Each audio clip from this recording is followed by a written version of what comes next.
আসসালামু আলাইকুম। একটি রাজনৈতিক দল সাধারণত ২ ধরনের জনসমর্থন বা ২ ধরনের জনসমর্থক নিয়ে গড়ে ওঠে। এবং এই যে ২ অংশ, এই ২ টি অংশ কিন্তু কখনো সেই দলটিকে বা সেই রাজনৈতিক সংগঠনটিকে কোনো অবস্থাতেই ছেড়ে চলে যায় না।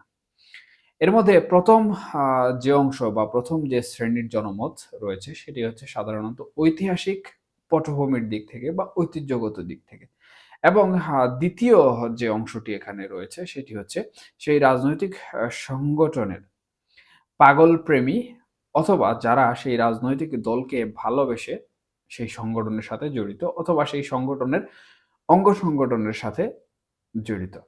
এখন দেখুন বাংলাদেশে যদি আমরা সংখ্যাগরিষ্ঠতার হিসাব করি, সেই হিসাবে ২টি রাজনৈতিক দল কিন্তু সবথেকে বড় রাজনৈতিক দল এবং তাদের জনসমর্থন যেমন বেশি, তেমনি তাদের রয়েছে বাংলাদেশের রাজনীতিতে গুরুত্বপূর্ণ ভূমিকা। এর মধ্যে একটি হচ্ছে বাংলাদেশ আওয়ামী লীগ এবং অপরটি হচ্ছে বাংলাদেশ জাতীয়তাবাদী দল বিএনপি। এখন যদি আমরা আওয়ামী লীগের কথা বলি, তাহলে আওয়ামী লীগ কিন্তু ঐতিহাসিক দিক থেকে এই দেশের সুপ্রাচীন একটি রাজনৈতিক দল। কারণ বাংলাদেশ সৃষ্টির পূর্বে কিন্তু এই আওয়ামী লীগের জন্ম হয়েছে। এবং এই রাজনৈতিক দলের পেছনে ঐতিহাসিকগতভাবে যে সকল ব্যক্তিবর্গ রয়েছেন, তারা সাধারণত যে শ্রেণীর মানুষ বা যে ধরনের মানুষ, তারা রাজনীতির সাথে সম্পৃক্ত না থেকেও এই যে রাজনৈতিক ব্যক্তিত্ব রয়েছেন অথবা বাংলাদেশ শ্রেষ্ঠের পেছনে যাদের অবদান রয়েছে, তাদেরকে ভালোবেসে কিন্তু এই আওয়ামী লীগকে পছন্দ করেন। সুতরাং এই ঐতিহ্যগত বা এই ঐতিহাসিক প্রেক্ষাপটের দিক থেকে এক শ্রেণীর মানুষ আওয়ামী লীগকে তাদের সমর্থন সবসময়ই দিয়ে থাকে। এখানে আরো কিছু প্রেক্ষাপট অনুযায়ী বিশেষ জনমত বা সমর্থক রয়েছে। আমি সেই বিষয়ে যাচ্ছি না। এখন অনেকে বলতে পারে যে এই যে জেনারেশন বা এই যারা সেই ঐতিহাসিক দিক থেকে এই আওয়ামী লীগকে সমর্থন করেন, তারা কিন্তু দিন কমে যাচ্ছে বা তারা অনেকেই দুনিয়া ত্যাগ করছে। আমি বলব না। এই যে বিশেষ ব্যক্তিদের প্রতি ভালোবাসা, এটি যুগ ধরে কিন্তু চলমান থাকে। পূর্বে ধরুন আপনার বাবা একজন ব্যক্তিকে সম্মান করতেন, শ্রদ্ধা করতেন। এবং পরবর্তীতে আপনিও সেই ব্যক্তিকে সম্মান করেন এবং শ্রদ্ধা করেন। এর পরবর্তীতে আপনার ছেলে অথবা আপনার পরিবারের কোনো এক সদস্য সেই ব্যক্তিকে সম্মান এবং শ্রদ্ধা করে। এখানে ভিন্ন মত থাকতে পারে, তবে প্রেক্ষাপট অনুযায়ী এটি সর্ববৃহৎ। আর যেটি পরিসংখ্যানে সবথেকে বেশি হয়ে থাকে সেটিকেই সাধারণত গণনা করা হয়। এবং ২য় যে অংশটি রয়েছে সেটি হচ্ছে নেতাকর্মী বা কর্মী বাহিনী। এখন আমি ১ম এ যেমনটি বলেছিলাম যে ২ টি বৃহৎ রাজনৈতিক দল বাংলাদেশে রয়েছে। তার মধ্যে একটি হচ্ছে আওয়ামী লীগ এবং একটি হচ্ছে বিএনপি। এবং সেই হিসাবে আওয়ামী লীগের যে নেতাকর্মী সংখ্যা রয়েছে, সেটি কিন্তু সবথেকে গুরুত্বপূর্ণ একটি বিষয়। এবং এই নেতাকর্মীর সংখ্যা অনুযায়ী তাদের জনসমর্থন, তাদের জনসমর্থক কিন্তু সবথেকে বেশি বাংলাদেশের ইতিহাসে। এখন এই যে নেতাকর্মী তাদের মধ্যে অনেকেই বিভিন্ন সময়ে বা বিভিন্ন প্রেক্ষাপটে তাদের চাহিদা অনুযায়ী দল পরিবর্তন করে থাকেন। এটি একদমই স্বাভাবিক রাজনীতিতে। তবে তাতে যে একটি বিশাল জনসংখ্যা বা বিশাল জনসমর্থনের সংখ্যা রয়েছে সেটিতে কিন্তু কোনো প্রভাব পড়ে না। যাই হোক, এই যে ২ টি অংশ, এই ২ টি অংশের বাইরে কিন্তু আরেকটি গুরুত্বপূর্ণ জনমত রয়েছে বা জনসমর্থক রয়েছে। যারা সাধারণত কোনো প্রকার রাজনীতির সাথে জড়িত থাকেন না অথবা তারা ঐতিহাসিকগতভাবে কোনো রাজনৈতিক প্রেক্ষাপটকে সমর্থন করেন না। তারা সেই সকল ব্যক্তিবর্গকে সম্মান করলেও তারা সেই ব্যক্তিবর্গের মাধ্যমে কোনো রাজনৈতিক দলের সাথে জড়িত হন না অথবা তাদের মৌন কোনো সমর্থন থাকে না। এখন এই জনসমর্থকের গোষ্ঠী বাংলাদেশে ব্যাপক এবং তারা কিন্তু শুধুমাত্র যে মধ্যবিত্ত বা নিম্ন আয়ের মানুষ তা কিন্তু নয়। উচ্চবিত্ত এবং বিলাসী মানুষের মধ্যেও কিন্তু এই শ্রেণী বিদ্যমান। এখন এই শ্রেণীটি আসলে একদম নিরপেক্ষ অবস্থানে থাকে এবং সময় এবং সুযোগের প্রয়োজনে তারা তাদের জনসমর্থন যেখানে দেয়ার প্রয়োজন সেখানে দেয়। সেটা হতে পারে ভোটাধিকার, হতে পারে মৌন সমর্থন কিংবা অন্য কোনো মাধ্যম। যেহেতু বাংলাদেশে সাধারণত ভোটাধিকারের মাধ্যমেই জনসমর্থন বেশি বাছাই করা হয়। সুতরাং তারা ভোটাধিকার মাধ্যমে কিন্তু তাদের জনসমর্থন দিয়ে থাকে। এখন যদি আমরা বর্তমানে বাংলাদেশের প্রেক্ষাপট চিন্তা করি, বাংলাদেশের প্রেক্ষাপট চিন্তা করে যদি আমরা জনসমর্থন বা গ্রহণযোগ্যতা নিয়ে কথা বলি, তাহলে আওয়ামী লীগের যে জনপ্রিয়তা রয়েছে, সেই জনপ্রিয়তা যেটা রয়েছে সেটা কিন্তু দিন, দিন বাড়ছে। এবং অনেকেই আ যারা হচ্ছে আওয়ামী লীগকে পছন্দ করত না, তারাও কিন্তু আওয়ামী লীগ নিয়ে কথা বলা শুরু করছে। এবং বিশ্বাস করুন আওয়ামী লীগ নিয়ে কথা বলা মানে তার ভেতরে আওয়ামী লীগ নিয়ে একটি বার্তা কাজ করছে এবং সে মৌন সমর্থন হিসাবে আওয়ামী লীগকে সমর্থন করে যাচ্ছে। এখন অনেকে বলতে পারেন হ্যাঁ, যে আমরা তো সামাজিক যোগাযোগ মাধ্যম বা অন্যান্য যে সকল মাধ্যম রয়েছে সেসবে আমরা অন্য ধরনের তথ্য দেখতে পাচ্ছি। হ্যাঁ, এটা খুবই স্বাভাবিক কারণ আপনি যে বিষয়টাকে ফলো করছেন বা আপনি যে বিষয়টা নিয়ে প্রতিদিন খোঁজখবর রাখতে পছন্দ করেন, স্বভাবতই আপনার কাছে সেই বিষয়ক খবরগুলো বেশি আসে। তবে এর বাইরেও এই যে গ্রহণযোগ্যতা বা জনপ্রিয়তা বাড়ার পেছনে সাধারণত বিশ্লেষকরা যেটি মনে করে থাকেন বা বিশ্লেষকরা যে বিষয়টিকে গুরুত্ব দিয়ে থাকেন সেটি হচ্ছে চলমান প্রেক্ষাপট। আমরা জানি যে ৫ই আগস্ট দেশের ছাত্র জনতার একটি অভ্যুত্থান সংঘটিত হয়েছিল এবং সেখানে ছাত্রদের পাশাপাশি বিভিন্ন রাজনৈতিক দল কিন্তু অংশগ্রহণ করেছিল। এবং এক পর্যায়ে ছাত্ররা একা হয়ে যায় এবং বিভিন্ন রাজনৈতিক দল যারা ছিলেন সেই আন্দোলনে তারা কিন্তু তাদের রাজনৈতিক দলে ফিরে যান। এবং এই ছাত্র আন্দোলন বা ছাত্র আন্দোলনের নেতৃত্বে যারা ছিলেন, তাদের মাধ্যমে কিন্তু একটি অন্তর্বর্তীকালীন সরকার গঠিত হয় এবং সেই অন্তর্বর্তীকালীন সরকারের মাধ্যমে কিন্তু বর্তমানে দেশ পরিচালিত হচ্ছে। এখন এই যে সাধারণ সমর্থক যারা রয়েছেন, যাদের কথা আমি এতক্ষণ বলছিলাম যে, এক শ্রেণীর মানুষ কিন্তু কোন পক্ষকে সমর্থন করেন না। তারা কিন্তু বিগত ১৫ বছরের আওয়ামী লীগের শাসনামল দেখেছেন এবং আওয়ামী লীগের শাসনামলে তাদের যে সকল সুযোগ সুবিধা পাওয়ার কথা ছিল বা যে সকল সুযোগ সুবিধা তারা ভোগ করেছেন, সেগুলো বর্তমান সরকার তাদেরকে দিচ্ছে কিনা বা বর্তমান সরকারের কাছ থেকে তারা পাচ্ছেন কিনা, এগুলো কিন্তু তারা খুব বেশি আমলে নিচ্ছেন।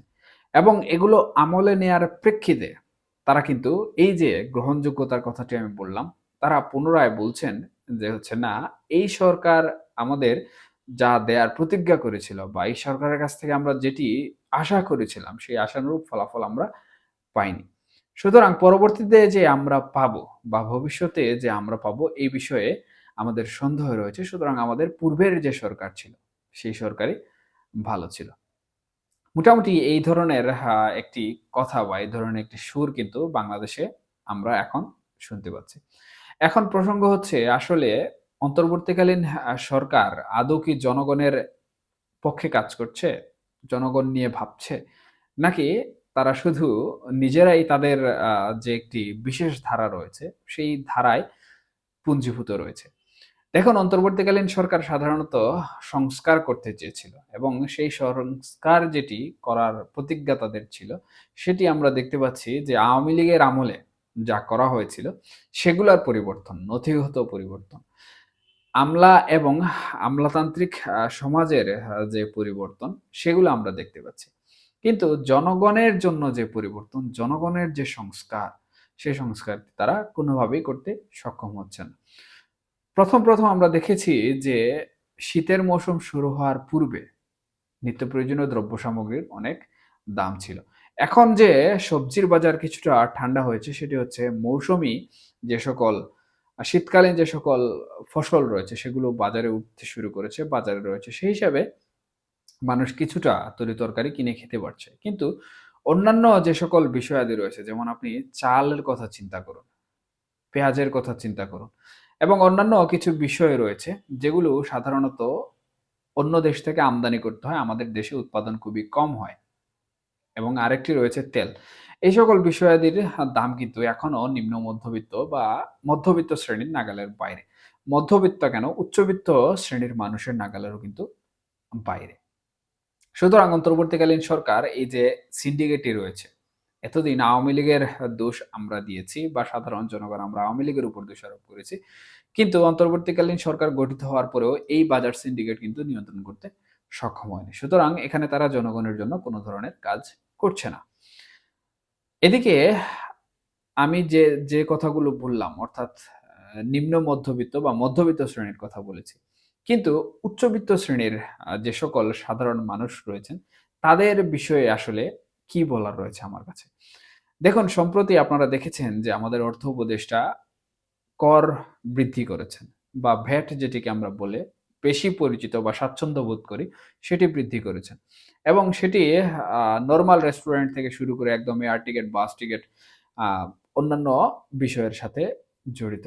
জ্বালানি খাত থেকে শুরু করে আরো বিভিন্ন সেক্টর রয়েছে। এগুলাতে সাধারণত ৫% থেকে ১০% এরকম হারে ভ্যাট বৃদ্ধি করা হয়েছে। এই যে ভ্যাট বৃদ্ধি করার প্রবণতা, এটি তিনি এক লাফে করে নিয়েছেন। যার প্রভাব কিন্তু উচ্চবিত্ত শ্রেণীর মধ্যে পড়েছে। কারণ উচ্চবিত্ত শ্রেণীর মানুষ সাধারণত এই যে ভ্যাট বা কর বা বিভিন্ন রেস্টুরেন্ট থেকে শপিং মল কিংবা এয়ার টিকেট অথবা আমি যদি বিদেশ ভ্রমণের জন্য যেতে ইচ্ছুক হই, তাহলে আমাকে অবশ্যই অনেক বেশি টাকাওয়ালা হতে হবে। আমি নিম্ন মধ্যবিত্ত হয়ে কিন্তু বিদেশ ভ্রমণ করতে পারব না। সুতরাং এই যে বিষয়গুলো, এই বিষয়গুলো কিন্তু বর্তমানে উচ্চবিত্ত শ্রেণীর মধ্যে প্রভাব বিস্তার করছে।